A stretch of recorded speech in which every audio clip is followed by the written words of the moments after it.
Hi, I'm Riley Pustins, and this is Riley Rants Weekly.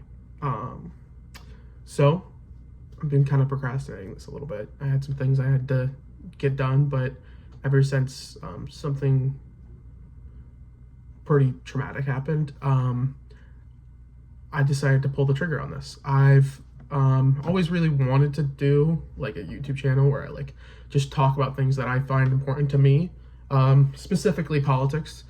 Sometimes other things other than politics, but majoritively politics. That's what I'm concerned about. That's something I care about in the world.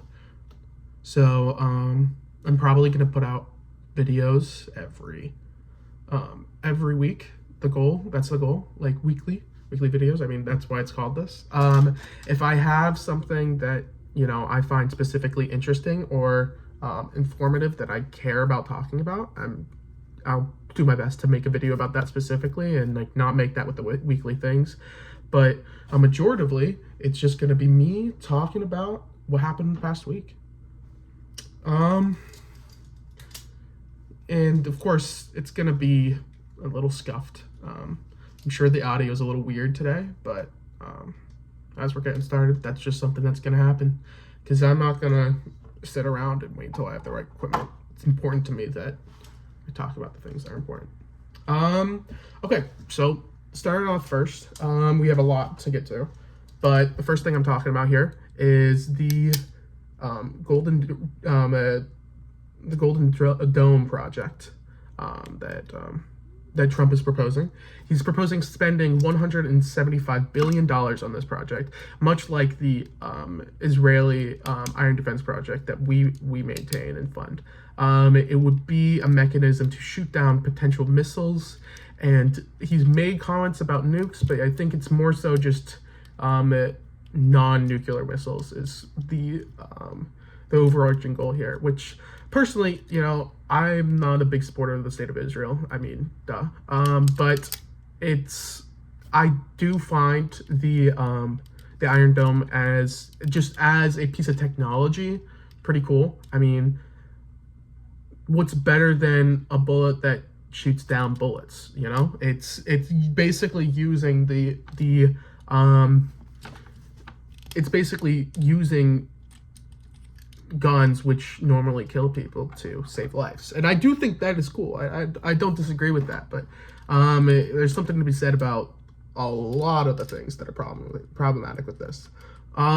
Firstly, that we have enemies that will fire stronger things than just the type of weaponry that's being fired at Israel. And Iron Dome has been shown to not be able to maintain that sort of security, even towards way lower military equipment than what is aimed at America currently, and that what will continue to be aimed at America. So obviously, I know that there's like this proposal that it's supposed to be bigger and better, but there's just no way that any sort of material would grant us that sort of protection from the sort of armaments that's pointed at us. As well, the fact that it's $75 billion. Oh, sorry, $175 billion. This is coming from a presidency that has specifically said that they want to decrease the deficit, that they want to cut the deficit. That's their whole point, is that we're going to balance the budget, and this is just not balanced budgeting. As well as the fact that it's just kind of seems like a vanity project, right? It doesn't really look like something that is going to actually amount to anything helpful. As well as the fact that if you really want to get into it, the big reason why, because this has been tried again by other presidents, and a big reason why they ultimately turned down doing this is because there's geopolitical concerns with doing this, because, like I was saying, these types of systems, while cool, are not foolproof. Specifically with the fact that you can only shoot down as many bullets as you have bullets to shoot them down with. So what's the incentive there, right? For other countries that are concerned that we will attack them and they will have no mechanism to fight back, as we have this Golden Dome, right? What is their incentive here? It's to build more weapons, because ultimately the only way to beat a system like this is to overwhelm them. You can see this with Hezbollah and with Hamas. When they do attacks on Israel, it's largely in mass, and it's not because it's like they want to get a bunch of attention. I mean, sure, there is some goals there, but majoritively it's strategic, right? If you shoot enough weapons, it will overload these kinds of. It'll overload these defenses, and it will lead to a situation where you can't shoot them all down at once. So, like I was saying, the incentive there is to build more bombs, build more missiles, build more nukes, and then you end up in a situation where there's just more nukes in the world, which I think that most of us can agree is dangerous, right? Just being in a situation where that nukes are on further and further hair triggers, and that there's more and more of them pointed places, it's just not safe for the world. So yeah, I mean, though I do think the technology is obviously cool. I mean, it is. Being able to shoot missiles out of the air is pretty sick. I just don't think it's feasible. I don't think it's economical, and also I think it's geopolitically scary. All right, wrapping that up. Let's talk about Joe Biden. I mean, I haven't really talked about Joe Biden in the past, like, what, 6, 7, no, like 5 months, I guess.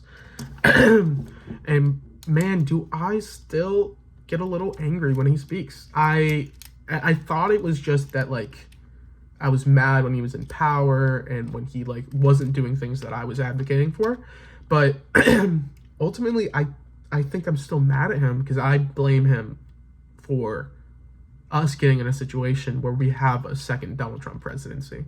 I think he's at least the second or third factor in making that happen. And we can disagree about that, but I think that we're at a point where even Democratic insiders are agreeing with me at this point. Well, let's talk about why we're talking about him. There's a few things that happened this week, which is weird because I kind of thought that we were going to be done with Joe Biden. I thought we were going to be done talking about him. But a few things happened. Obviously, we had that book tour that was going out talking about all the things behind the scenes in the DNC. Not in the DNC, in DC, in the White House, when he was president. And then there was that audio leak. And he talks about,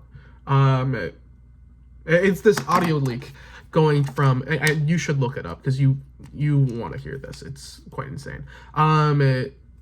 It's basically just of when they were doing that investigation, when they went to his home to retrieve some documents that he was no longer supposed to be in possession of.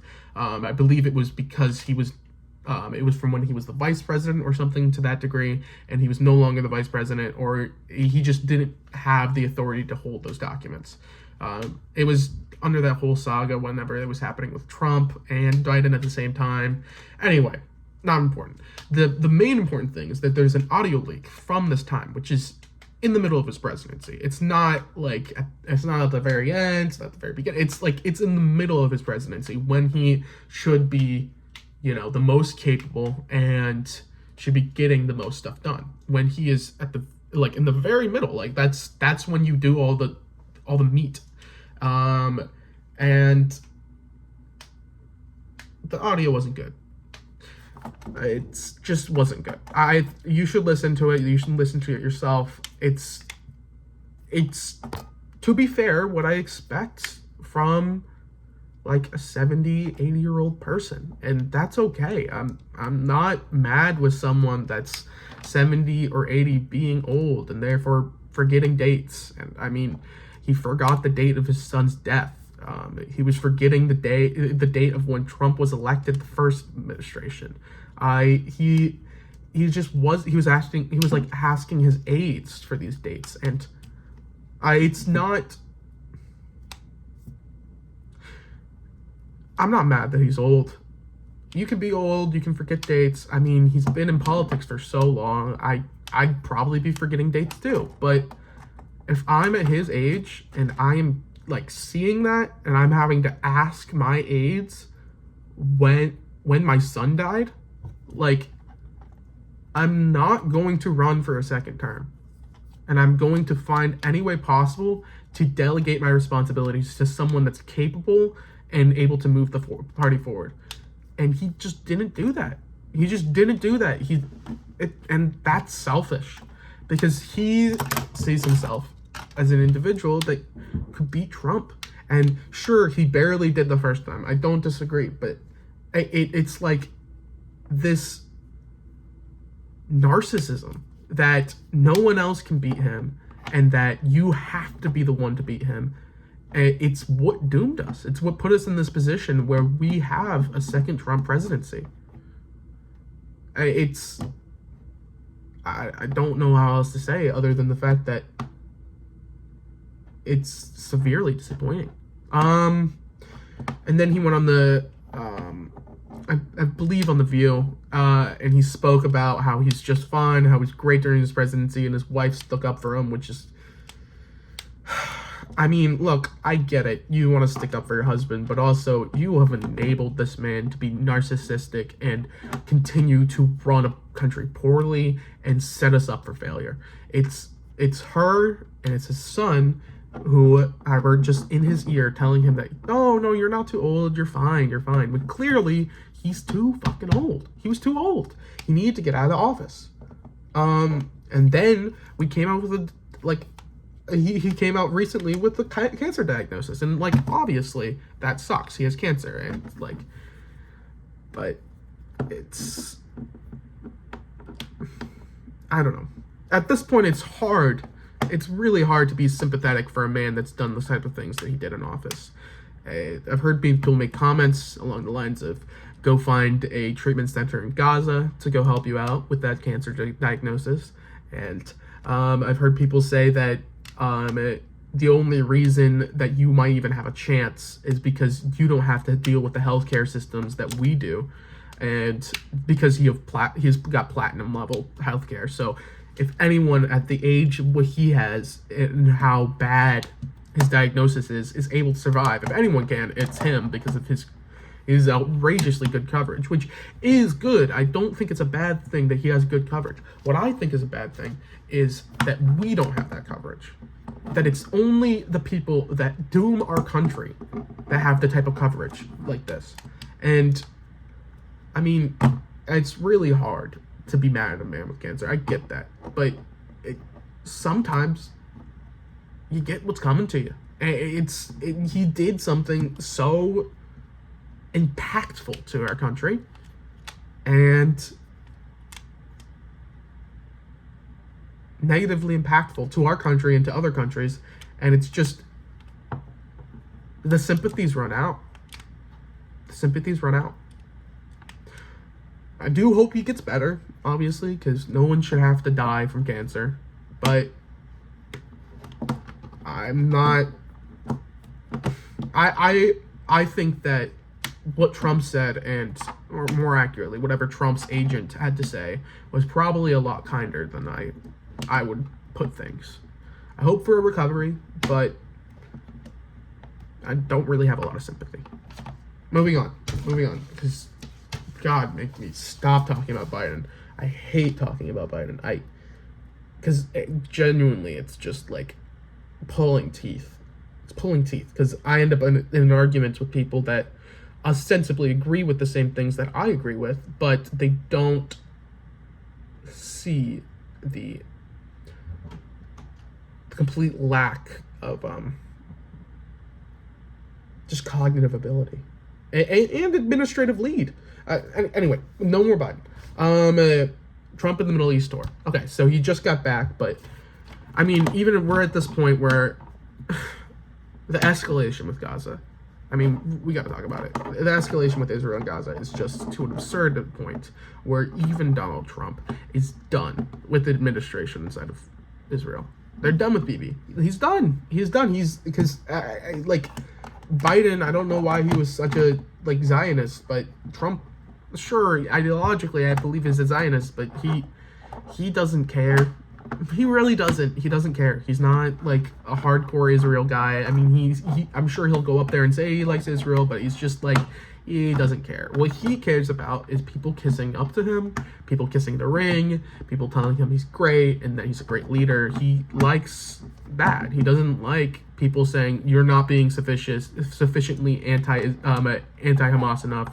I need you to do everything in your power to help Israel. He doesn't want to be reprimanded. He doesn't want Bibi continually yelling at him for not being sufficiently anti-Hamas. He doesn't want that.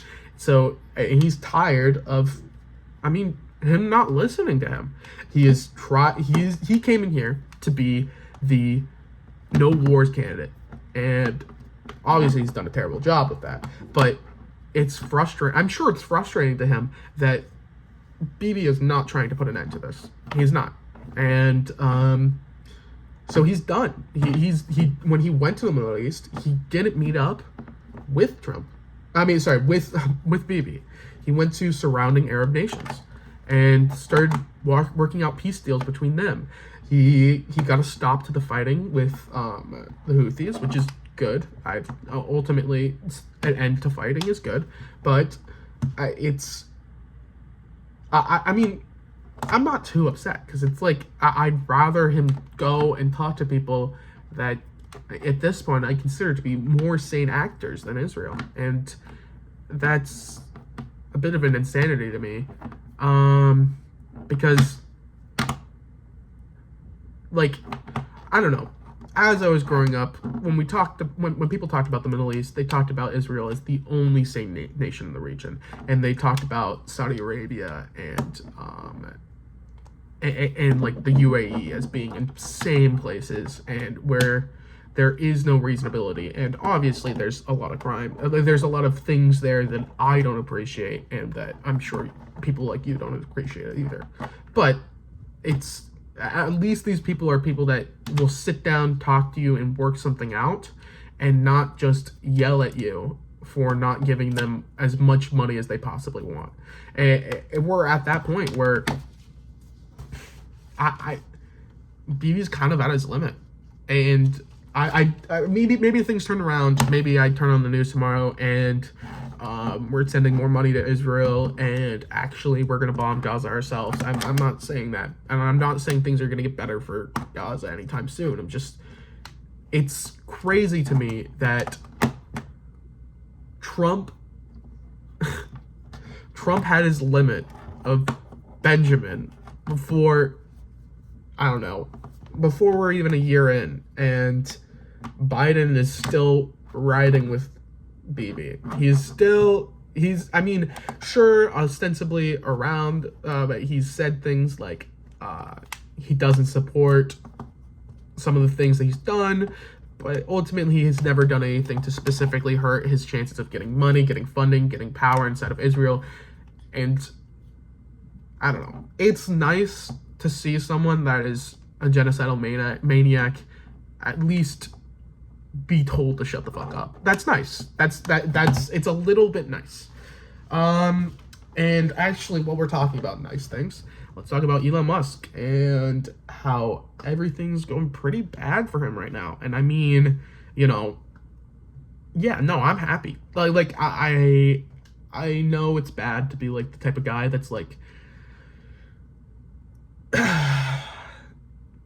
you shouldn't be looking for vengeance or like things happening badly to other people and be going, yes, but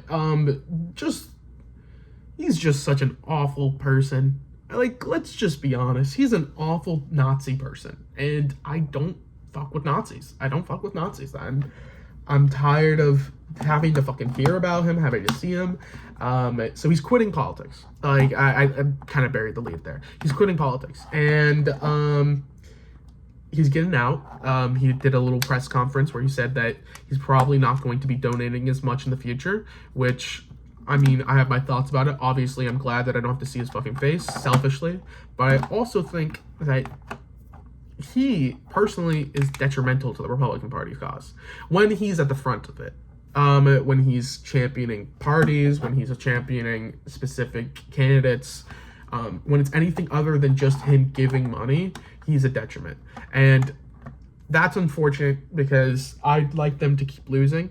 I'd like things to keep going poorly for the Republican Party, obviously. I mean, I am a leftist. I kind of buried the lead there too. I am a leftist, but I think it's important that things go poorly for him. like I do want. I think it's a toss up, right? Because ultimately, I want him out of power. So I have to stop fucking hearing about him and seeing him and hearing his gross voice and like his gross like weird ketamine induced ways. I don't want to hear it anymore. But that's my selfishness. But ultimately, I think if I'm not selfish, I'd prefer him stay in, because he's such a detriment. He's such a draining force.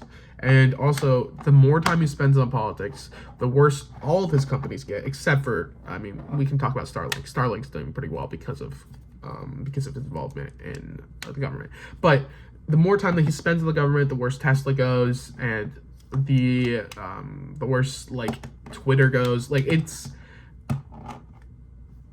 Ultimately, selfishly, I want him gone, so I don't have to hear him. But I'd rather him ruin the Republican Party and his businesses more by staying in politics. So it's a bittersweet kind of thing where it's like I'm getting my cake, but it's not good. It's not good for me. It's not good for me. It's not good for me. Maybe I won't have to. Maybe I will have to. Maybe I'll get to stop talking about him. That's good. I'd like that. I'd like to stop talking about him. That'd be nice. All right. Anyway, as far as stuff going on with Elon. Oh, we're done with Elon. Let's talk back to refugees. Well, we were talking about, actually not back to refugees, back to Trump. One of the things that Trump did recently this week is he let in a bunch of South African refugees. And these South African refugees were white people from the apartheid region, where they were the people that occupied and were the colonial occupying force, right? These were the people that were, doing the occupation, doing the apartheid, right?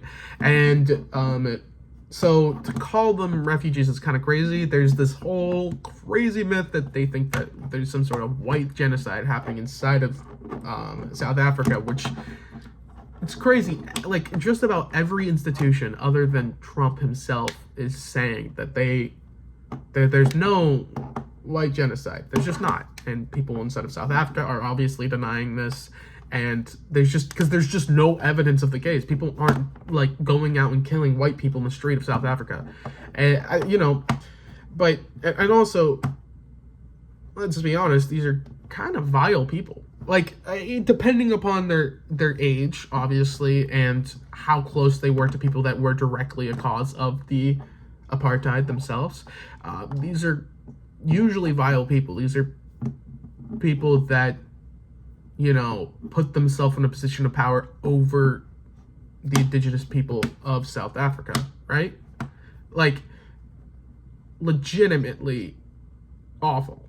They just awful people, right? And so I don't know. I'm going back and forth because it's like, it's an absurdity that this is even a news segment, that he's really trying to push this super hard just to increase like this sort of white supremacist sentiment inside of our own country and collaborate with them instead of their country.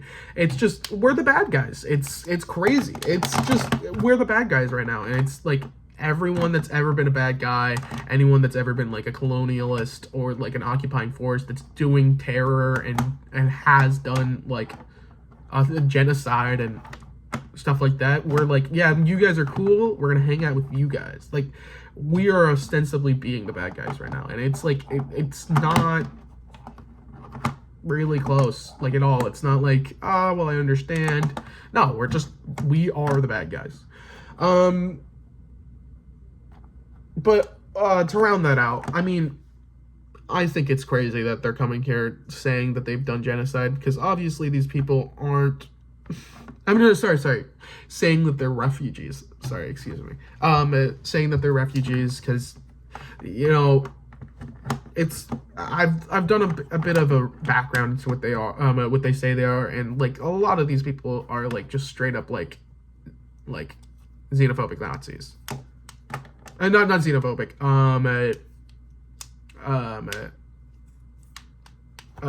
anti-Semitic Nazis. They have said a lot of things about Jewish people and just like how they control the governments and they control the banking institutions, like just Nazi talking points. And then they go back and they say, "But I love Israel, though. Israel's great."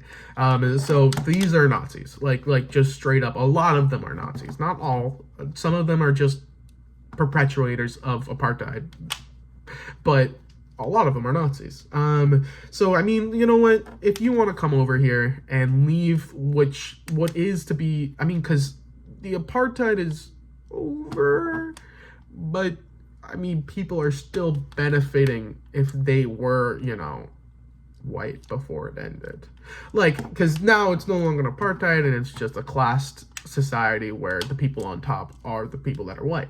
So if you want to leave a affluent position where you could have access to good healthcare, have access to good, you know, housing, food, stuff like that, stable living, and come over here and fucking, I don't know, pay for your own healthcare and fuck up your own life just because you want to be such a Nazi, that's fine, whatever. And I'm sure that the people of South Africa are not that upset that you're leaving. So I don't really care, but it's just annoying that I have to talk about this.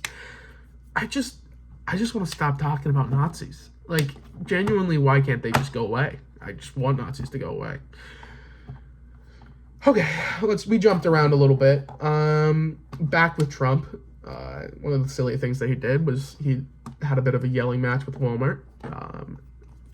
He went back and forth because Walmart says, "Hey, we're gonna raise prices because we can't, you know, we can't deal with these tariffs. These tariffs are going to increase our bottom line, and we're going to have to pay for them.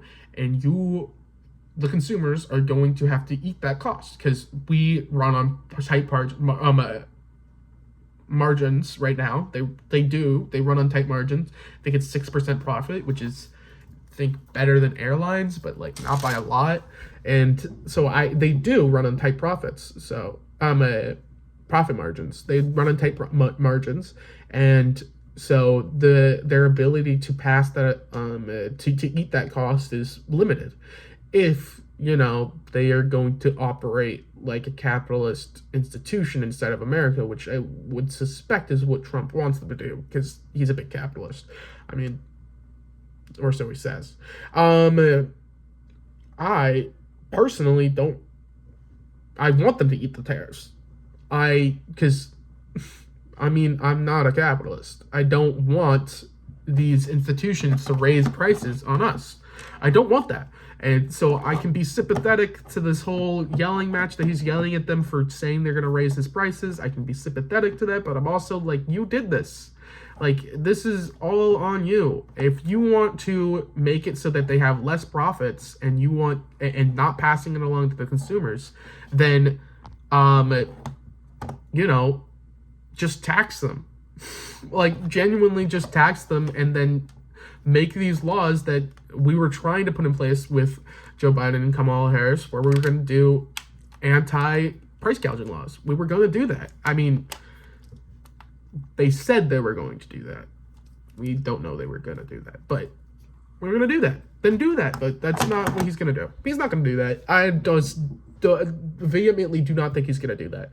I think he's going to just yell at them when they raise prices, and then they're going to raise them anyway, because it's like they're not going to not be a capitalist corporation. They're going to be a capitalist corporation.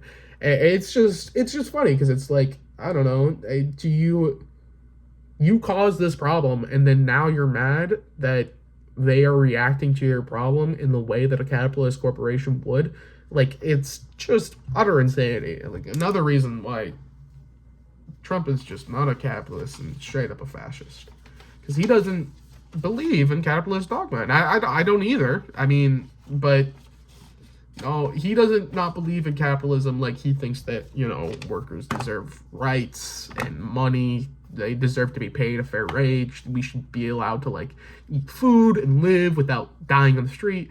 He doesn't believe in, like, anti-capitalism like I do. He believes in anti-capitalism the way Germany did.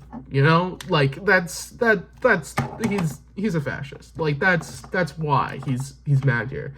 It's weird to him, this concept of them not working specifically with him and them doing these things that are in their interest as a capitalist and corporation, because he doesn't believe in capitalism. He believes in Trumpianism. He believes in fascism. So that's why he's yelling at them, and also it's political points, right? I mean, if his base sees him yelling at Walmart for raising their prices, they're gonna say, well, at least he did that, and Biden didn't yell about Walmart. And that was the whole thing that I was joking about, is that, like, if I was running for office, people should be saying to Walmart, well, if you raise prices, we'll put you in jail. If you said that as a person running for office, though it's crazy and out of line, obviously, people would get on board with that, because they are just seeing their egg prices rising again after again after again, and they're getting angry.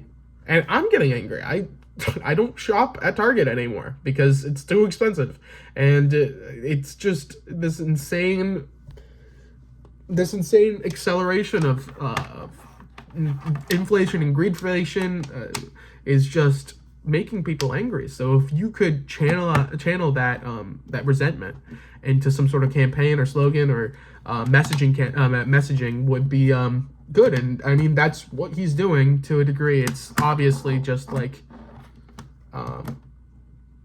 it's surface level. He's not going to really... I don't think he's going to do anything to Walmart. I would love to be wrong, but I don't think he's going to do anything to Walmart. But he's doing this to score points.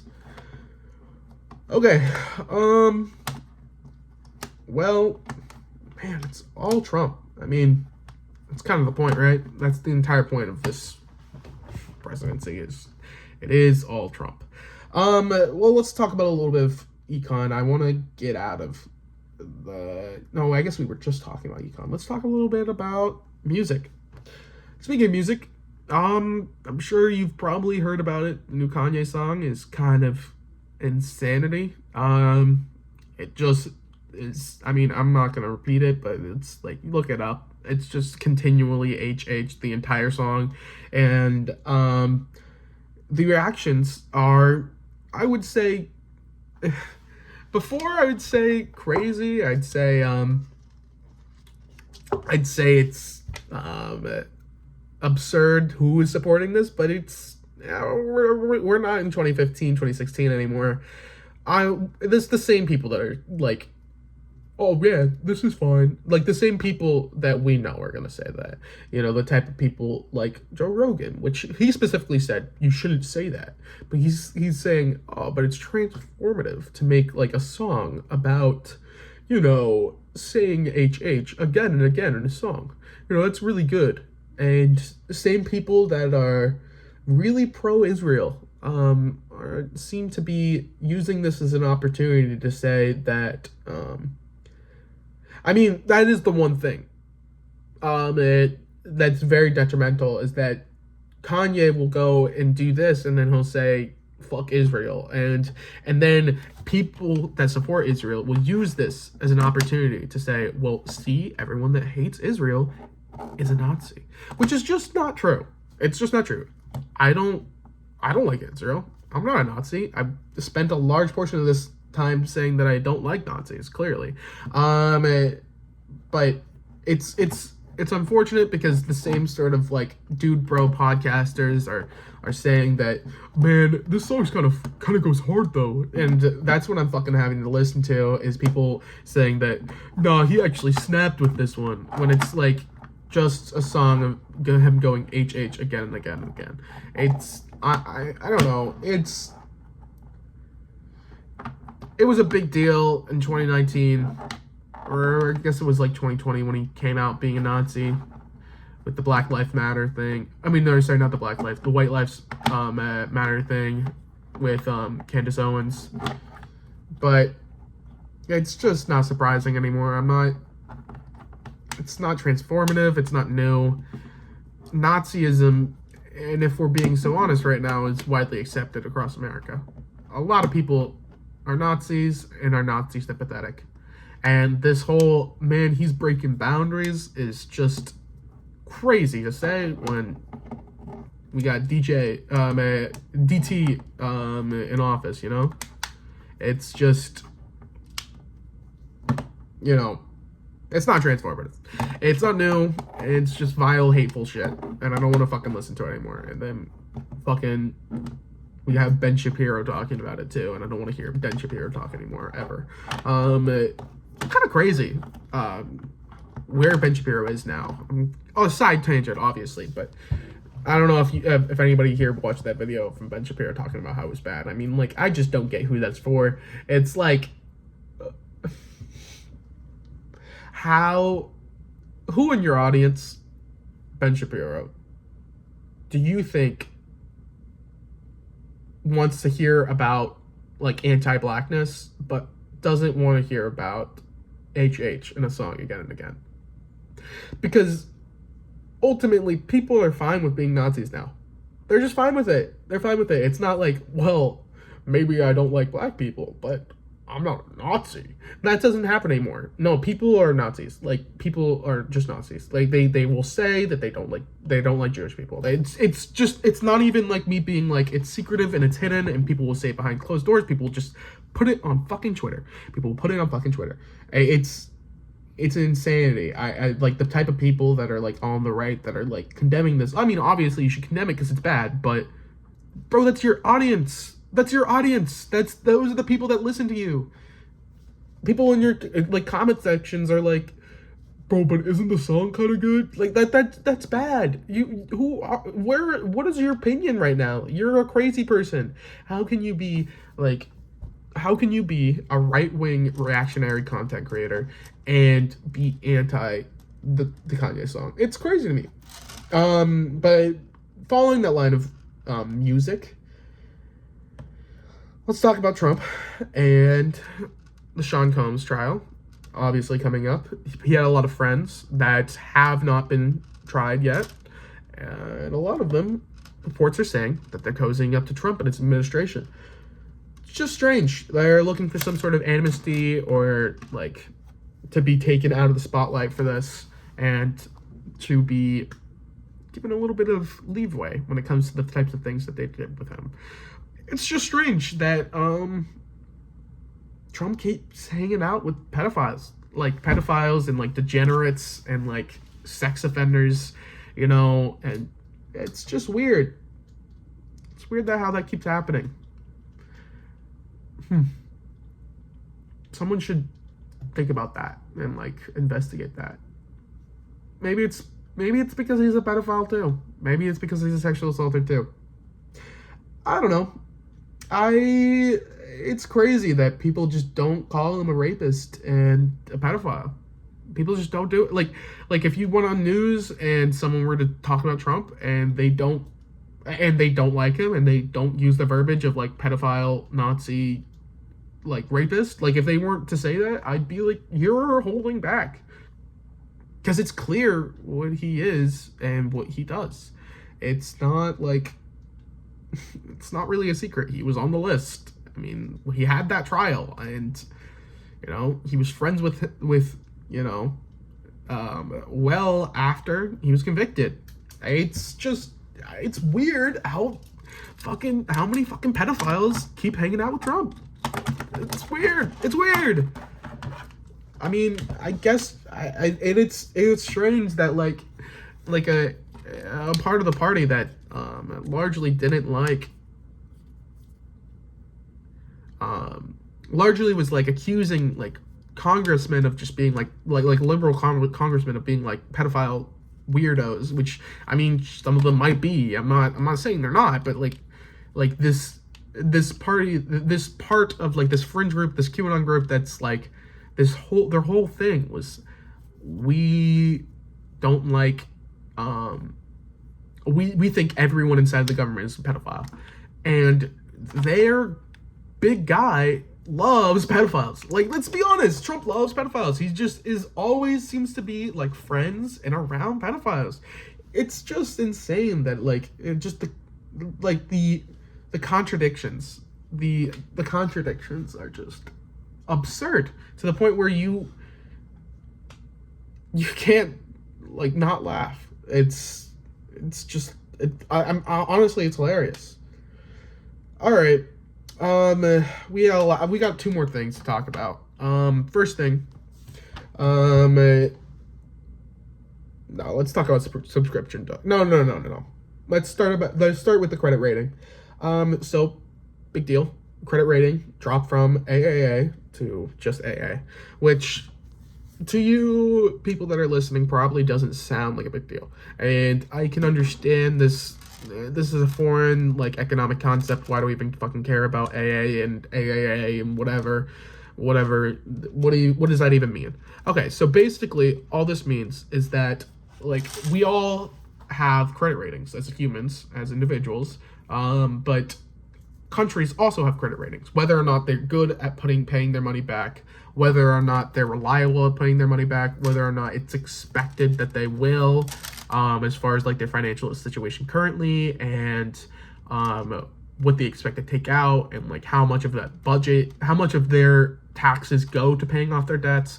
It's just basically, a credit score for United States. And what that does is it impacts what we can borrow and at what price we can borrow it at.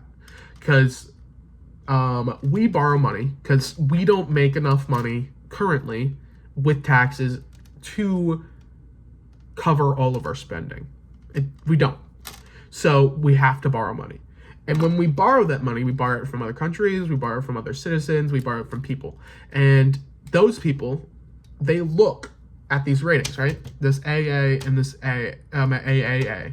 There's countries that have AAA and AA, and they choose how much they're going to charge as an interest rate.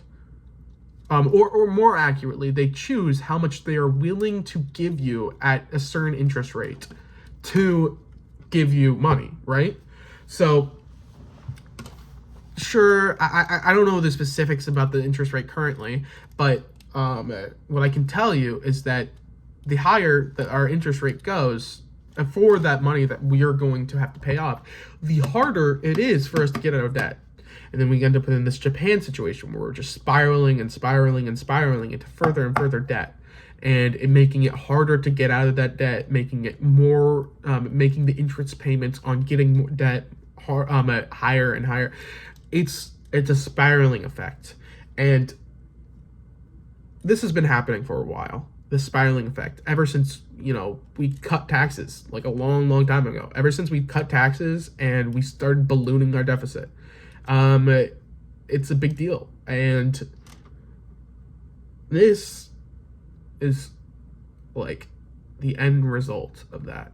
It's, if I'm being honest with you, just getting rid of one of these A's is scary. It's quite scary, just because it signals that we're not reliable, that people don't think we're going to pay our money back. And no longer do people have trust in us and our institutions. And therefore they're not going to buy as much debt, and they're going to buy it for more expensive. And they're not going to lend as much debt, and they're going to lend it for more and more expensive amounts of money.